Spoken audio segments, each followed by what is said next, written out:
Well, virtually all of official Washington, Republicans and Democrats, have united behind the idea that the United States has a moral obligation to go deeper into war in Syria.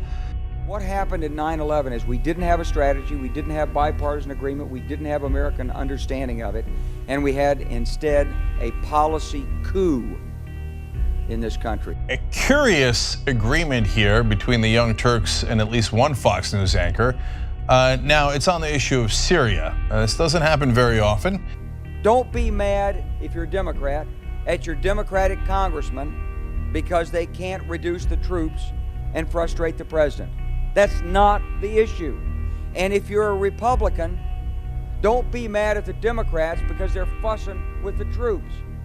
Whether you're a Democrat or a Republican, if you're an American, you ought to be concerned about the strategy of the United States in this region. One American soldier's already died in Syria. We've killed hundreds of Russian citizens so far there and lobbed in a series of cruise missiles. But that's not enough, the pundits say. We need a real war, something big and deadly.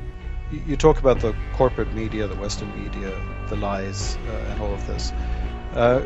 Could you explain what you think might be the agenda from us in the Western media, and why we should lie, why the international organizations on the ground should lie, why we shouldn't believe all these absolutely documentable facts that we see from the ground, these hospitals being bombed, these civilians who are talking about the atrocities that they have been experiencing.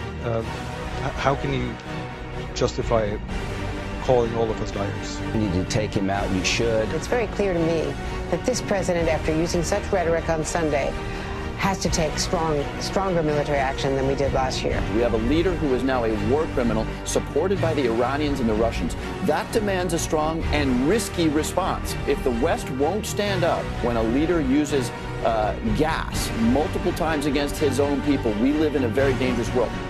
I sat on this information for a long time, for about 6 or 8 months. I was so stunned by this I couldn't begin to talk about it.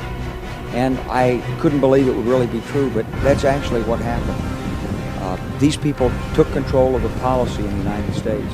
I went downstairs, I was leaving the Pentagon, and an officer from the Joint Staff called me into his office and said, I want you to know, he said, sir, we're going to attack Iraq. And I said, why? He said, we don't know. Let's start with your second question. So, international organizations on the ground. Tell me which ones are on the ground in eastern Aleppo. Yeah, okay, I'll tell you, there are none. Before we go to war, are we sure all of this is real? Do we really know that Assad was behind the gas attack? It's not a defense of Assad, but it's an obvious question. How could we know that conclusively so soon after the attack happened? We didn't have any Americans on the ground.